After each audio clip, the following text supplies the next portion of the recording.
Welcome back everybody. Thank you for joining me. In the last video we did the handrail for the staircase. In this video I'll be wrapping up the entire staircase, doing the trim work and completing the landing.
there's the finished staircase.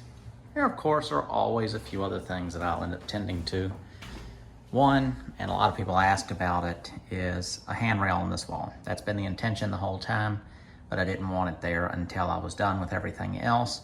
And right now, I've just semi-gloss painted this whole white piece you see going down there right now, so I'm not gonna start drilling holes and having all that fall down on it. I'm gonna wait until tomorrow, and I'm going to brush one more coat over that, and then at some point that handrail will go up. It'll be a similar handrail to this that is mounted into the studs going up.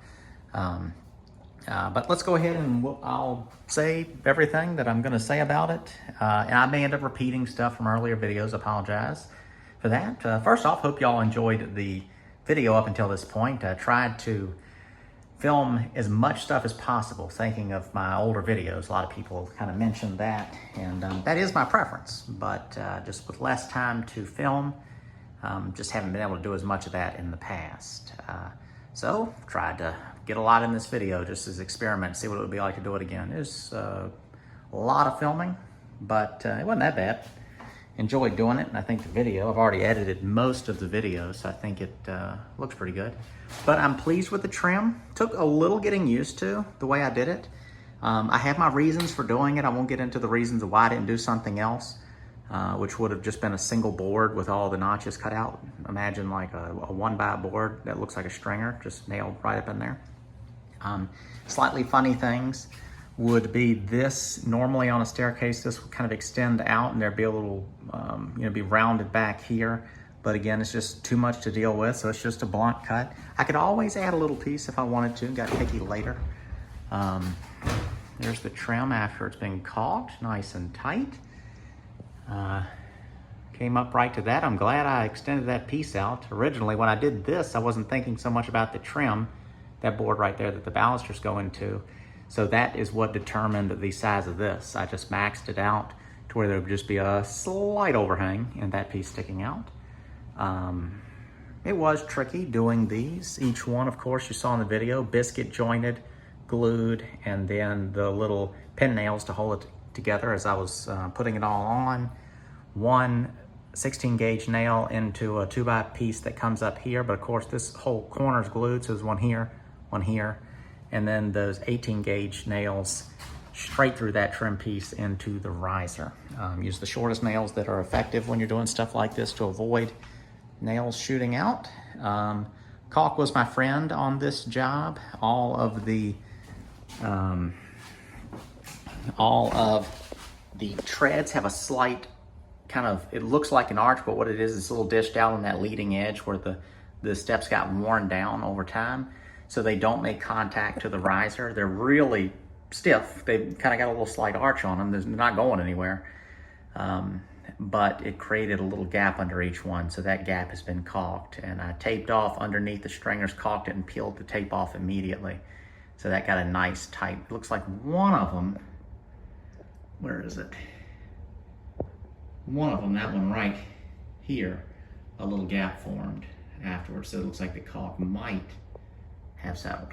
But so everything's looking pretty good. There's some imperfections, some marks that I was marking things out as I go.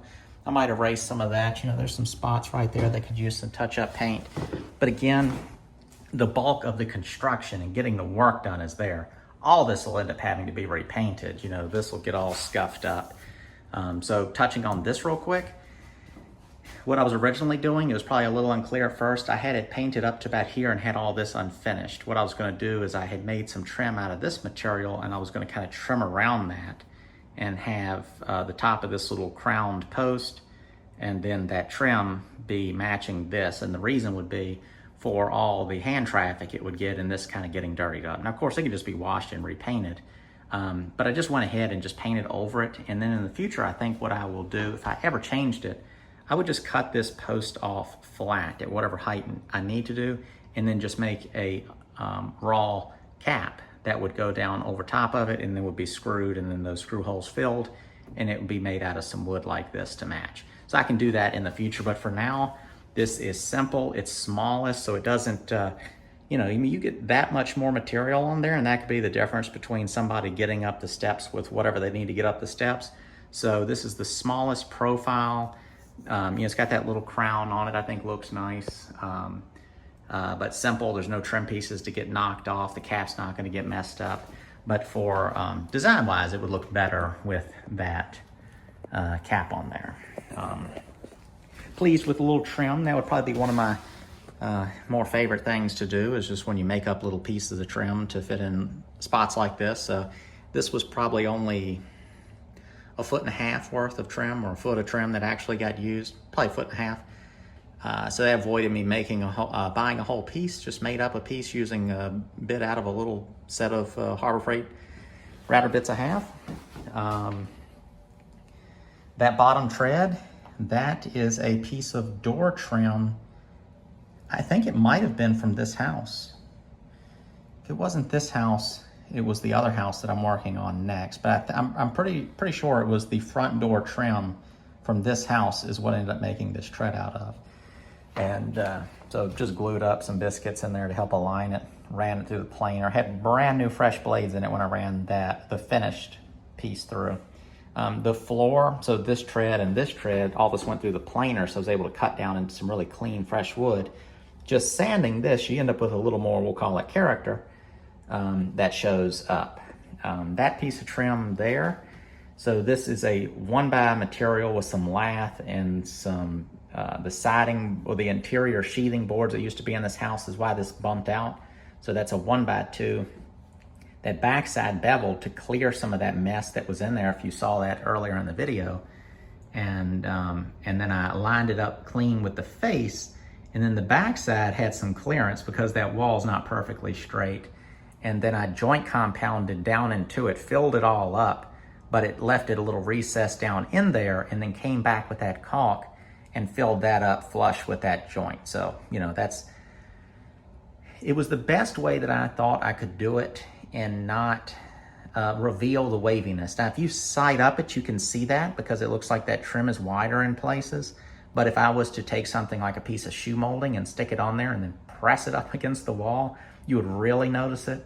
So having this wider piece makes it less noticeable than if I reduce the dimension.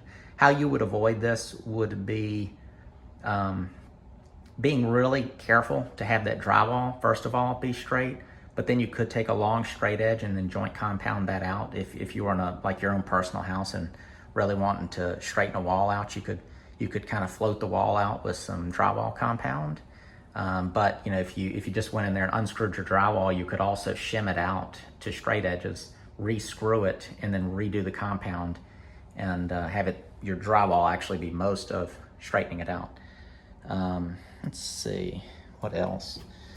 This little piece here, an explanation. I didn't explain anything during the video, which I think I liked. Keeps the video rolling. Is I cut all these flooring boards flush with this router earlier in the video with a circular saw, and then I made this piece out of just something, a 2x material. I think it was the same material I made these pieces out of, those extensions. So that was planed down to roughly 1 inch, and then I kind of beveled in on the backside so it's kind of coved out on the back, rounded on the front.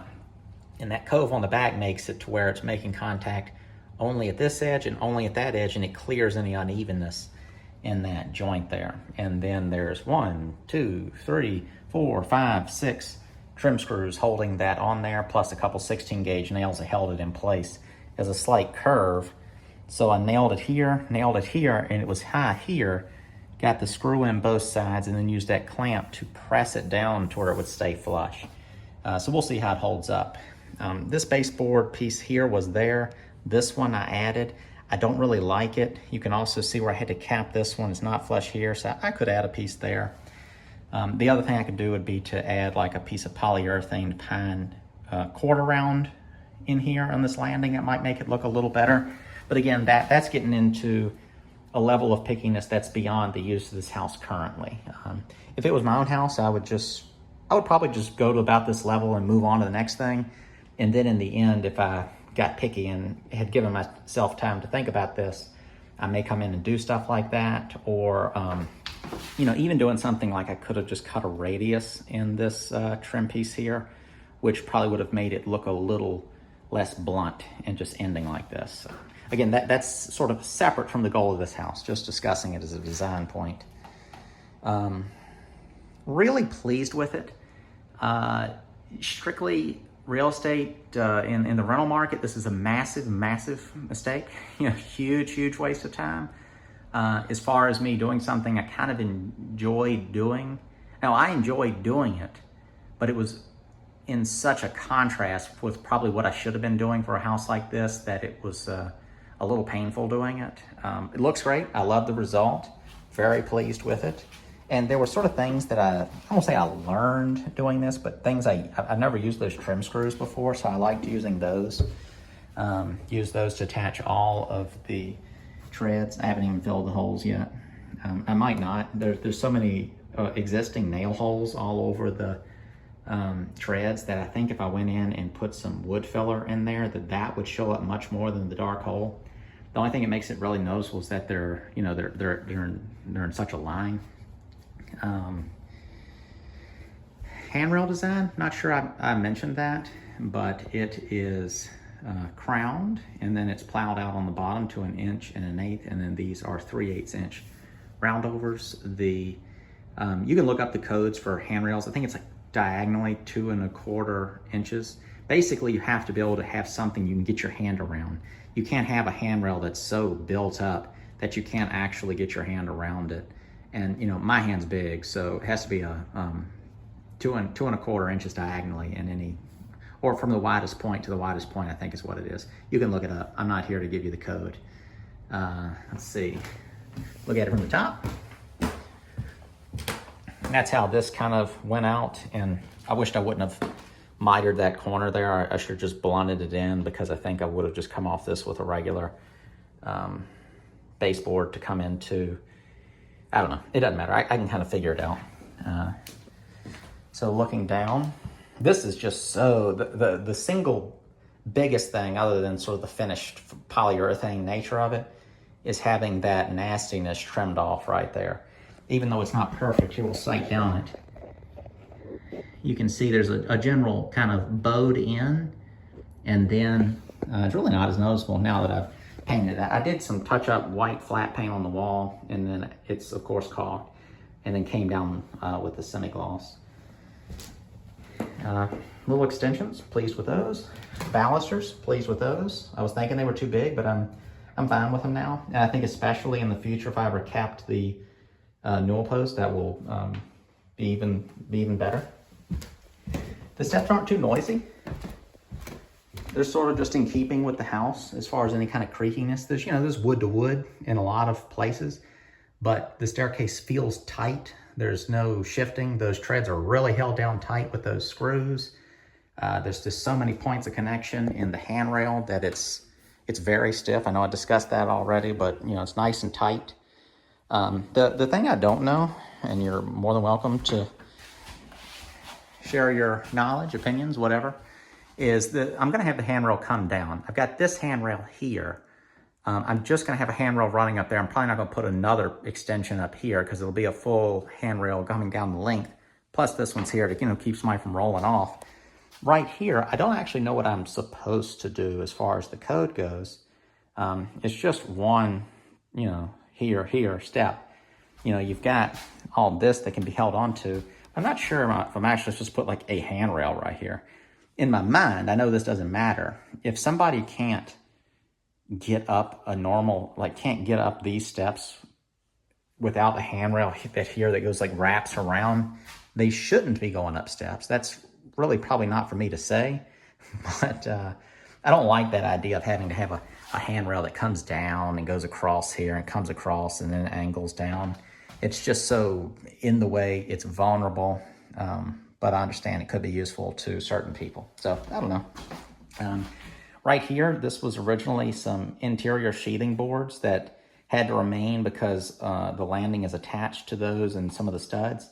So I joint compounded over them, taped all the joints up the best I can.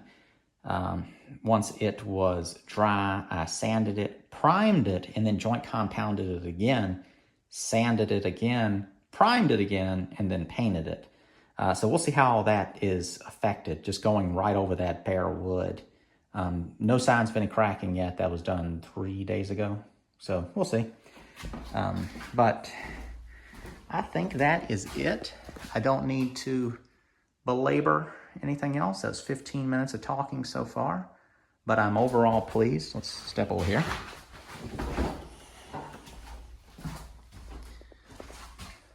So, yeah. Very pleased. Thank you to those of you that made those one-off donations in the last video. That was very helpful. Paying for some of these trim pieces that I had to buy and just doing all the work in general. Patreon's going good. Appreciate you guys' support on that as well. Not sure what I'm moving on to next. I think I need to move on to cleaning up the downstairs and going ahead and start trimming doors, installing the basement door, fire alarms. I need to go ahead and do whatever I'm gonna do to the floor and arrange getting the windows wrapped. I need to pressure wash the foundation and paint the foundation. So I'm really not that far off. I've already cleaned most of the house out, so I don't have to do some huge emptying the house job. So yeah. Yeah, appreciate you all watching. If you have any questions at all, be sure to let me know. Comments are the best way to do that. And I do pretty good at keeping up with the comments for the first couple days. But yeah, thank you. See you next time.